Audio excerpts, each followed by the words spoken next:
जयंत चौधरी और संजीव बालियान दोनों एक साथ मुजफ्फरनगर के कैंपेन में, रोड शो में। जयंत जी, कैसा चुनाव चल रहा है? बहुत अच्छा है, एक तरफा चुनाव है।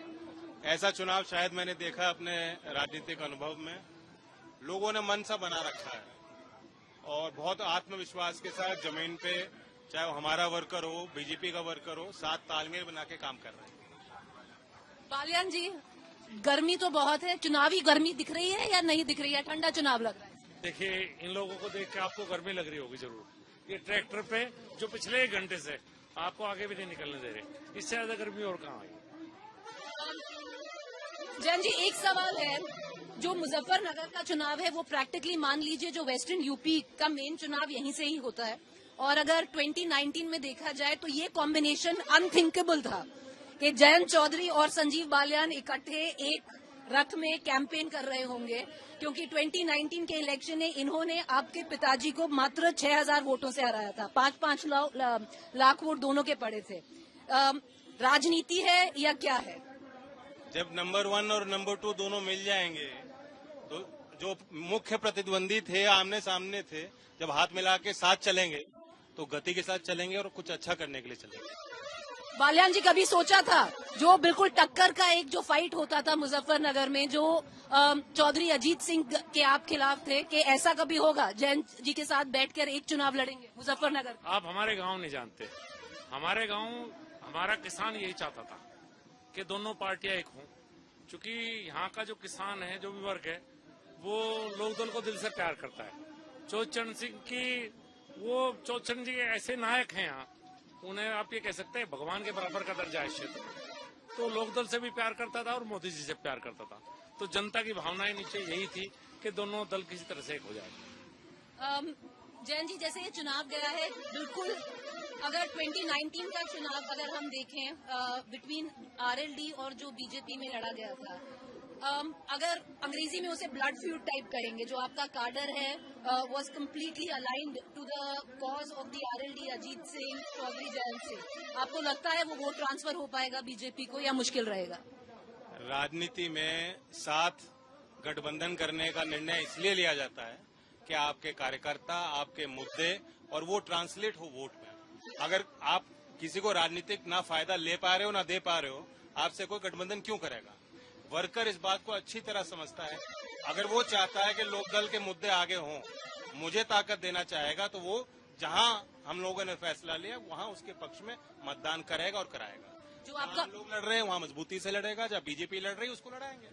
पर जो आपका वोटर था जयंत जी, जिसने झंडा लेकर, जो आपका कार्डर था, बालियान जी के अगेंस्ट कैंपेन किया था, वो इनके फेवर में झंडा उठाएंगे? देखिए, कोई व्यक्तिगत दुश्मनी नहीं होती, मुद्दों के लिए हम राजनीति करते हैं कि हमारे मुद्दे कैसे आगे बढ़ सकते हैं। अब आप किसानों की अगर आप देखें, जो लोकदल का एक मेन सपोर्टर है वो किसान वर्ग है, और उन किसानों के लिए हम कुछ अच्छा करना चाहते हैं। जो सरकार भारत रत्न का जो हाईएस्ट, जो सबसे सर्वोच्च नागरिक अवार्ड है, पुरस्कार है, अगर वो सम्मान चौधरी चरण सिंह जी को सरकार दे रही है, तो इच्छा शक्ति जो उनको किसानों के लिए जो सोच है, जो विजन है, जो प्लानिंग है, वो उसे उन्होंने प्रदर्शित किया है। तो जो सरकार के अच्छे काम रहे, सीधा आज लाभार्थियों को लाभ मिल रहा है। पहले योजना अच्छी लगती थी सुनने में, वो जमीन और धरातल पर कहीं दिखाई नहीं देती थी, सरकारी दफ्तरों में बंद हो जाती थी, सरकारी फाइलों में कैद रह जाती थी। आज जमीन तक वो बातें पहुंच रही हैं और ये सब लोग महसूस करते हैं। हमारे वर्कर भी आके कहते थे कि ये काम सरकार ने अच्छे किए। जहां कोई कमी रही हो, कसर रही हो, अब हम लोग साथ हैं, सरकार में भी हम लोग साथ हैं, यूपी में भी साथ हैं, और दोबारा हम मैंडेट ले रहे हैं। 400 पार का नारा मोदी जी ने दिया है।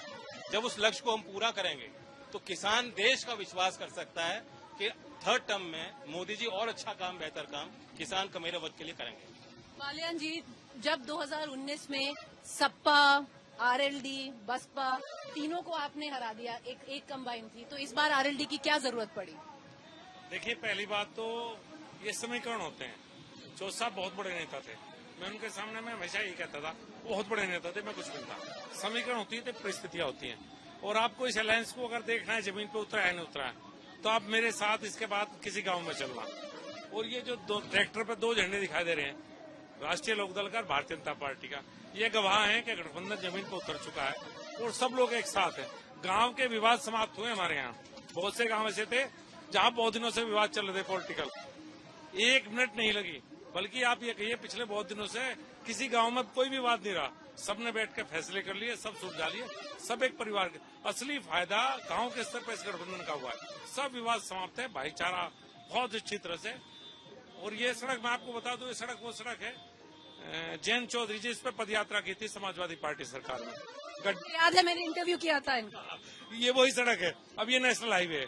तो ये बदलाव है और लोग चाहते हैं बदलाव है। और राष्ट्रीय लोकदल के आने के बाद किसान के जो इश्यूज है वो ज्यादा मजबूती के साथ सरकार के सामने रखे जाएंगे और ज्यादा इस पर काम होगा।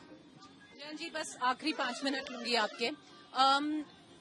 बिल्कुल चुनाव के पहले गठबंधन तोड़ना, एक नया गठबंधन करना राजनीतिक है या वैचारिक है बीजेपी के साथ? एक रणनीति के साथ फैसले लिए जाते हैं, वही राजनीति और राष्ट्र नीति है। जिस नेता के पास कोई रणनीति नहीं, कोई विजन नहीं है, या भविष्य में क्या चीज होंगी, क्या बेहतर संभावना है, कैसे हम लोग ढूंढ सकते हैं, अगर वही सोच नहीं है तो हम कुछ किसी लायक नहीं है। मेरे पार्टी के वर्कर मुझसे उम्मीद करते हैं कि राजनीतिक फैसले में ऐसे लूं कि हम लोग सत्ता में हम लोग शामिल हों और हमारे मुद्दे कामयाबी हमें मिले कि मुद्दों का हम हल निकाल पाए, समाधान ढूंढ पाए।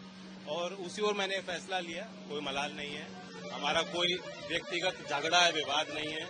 समाजवादी दल के साथ हमने काम किया है, लेकिन इससे पहले हमने बीजेपी के साथ भी हम चुनाव लड़ चुके हैं। 2009 में मैं चुनाव लड़ चुका हूं बीजेपी के साथ। तो ये मूलतः तो वैचारिक होता है। अगर आपके पास विचार नहीं है, कोई विचारधारा को लेकर आप चल नहीं रहे हैं, तो आप सस्टेन नहीं कर सकते लंबे तक। तो वैचारिक है या रणनीति? जो वैचारिक होगा वही लंबे समय तक कामयाब होगा। जो पहला गठबंधन था सपा के साथ, वैचारिक था या वो राजनीतिक था? देखिए, सपा और हमारा पुराना साथ है। चौधरी चरण सिंह जी के उस दौर में जो नेता निकल के आए, आज भी सबकी एक दूसरे के लिए एक अफिनिटी, एक भावना है, मैं उसे इनकार नहीं कर रहा। लेकिन जो समाजवादी जिस तरह से आज निर्णय ले रही है, फैसले ले रही है, कहीं कोई भविष्य मुझे उसमें दिखता नहीं है। अभी चुनाव चल रहा है, सिर्फ 7 दिन महज रह गए कैंपेन के पहले चरण के, अभी तक एक सभा वो प्लान नहीं कर पाए, बार बार टिकट चेंज किए गए हैं, कोई चुनाव लड़ने की रणनीति नहीं उनके पास।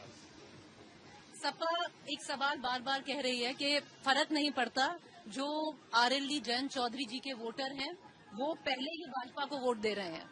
तो अच्छा है, तो फिर हमारे वोटर और उनके वोटर को फर्क ही नहीं है, फिर तो और मजबूती के साथ हम लोग एक हो गए और वो टेंशन ना लें हमारे लिए। मैं आपसे पूछूंगी बालियान साहब, चौधरी चरण सिंह को बहुत मानते हैं, बहुत मानते हैं। चौधरी चरण सिंह का जो लेगेसी मान लीजिए, एक ये भी थी कि सारा समाज को इकट्ठे लेके चलना है। जब भी चौधरी चरण सिंह एक स्टेज पे होते थे, जैन जी ने आज फिर बोला कि हर समाज का हर व्यक्ति उस स्टेज पर होता था, वो मुसलमान भी था। अब परसेप्शन वाइज कहा जाता है कि मुसलमान थोड़ा बीजेपी के साथ नहीं चलता। आरएलडी क्या वो वोट ला पाएगी या वो वोट छिट जाएगा आरएलडी से? राष्ट्रीय लोकदल के आने के बाद ये एक परिवर्तन हुआ है। काफी बड़ी संख्या में मुस्लिम राष्ट्रीय लोकदल से जुड़े हुए थे और लगाव भी करते थे इस पार्टी का। तो मुझे इस बार पहली बार ऐसा लग रहा है कि पश्चिम उत्तर प्रदेश में बड़ी संख्या में मुस्लिम वोट गठबंधन को उम्मीदवार को मिलेगा। मेरे यहाँ तो मुझे मिल रहे हैं, बाहर का मुझे इतना आइडिया नहीं है, लेकिन इस बार मुजफ्फरनगर लोकसभा है, काफी बड़ी संख्या में मुस्लिम वोट।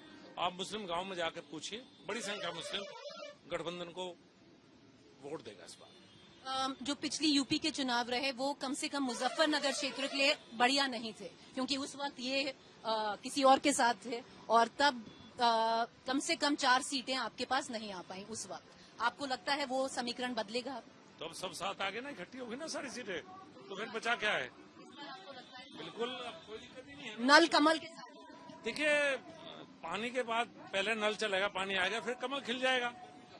बस 2 सवाल और जैन जी आपसे पूछूंगी, वही सवाल। आपको लगता है जो मुस्लिम वोटर है जो आपके साथ जुड़ा हुआ था, क्योंकि आप अभी अगर एक मैसेजिंग देंगे उनके लिए भी देंगे, हमेशा स्टेज पे जाते हैं उनके लिए भी बोलते हैं, आपको लगता है वो वोटर आपके साथ रहेगा इस गठबंधन के बाद? अभी हम कैराना में मीटिंग करके आए, बहुत बड़ी तादाद में भीड़ में भी वहाँ अल्पसंख्यक मुसलमान दिखाई दे रहे। हमारे वर्कर भी हैं, नेता भी हैं, और हमने उनके लिए काम भी किया है, काम आगे भी करेंगे। मैंने अपने सभी विधायकों को कहा है कि 51%, 51% अपनी निधि वो अल्पसंख्यक जो उनके क्षेत्र में रहते हैं, उस समाज में, और अनुसूचित जात जो वर्ग है, दलित वर्ग है, वहाँ उनके विकास और उत्थान के लिए लगाएं। Thank you Jain ji that you joined us. Thank you, बहुत शुक्रिया।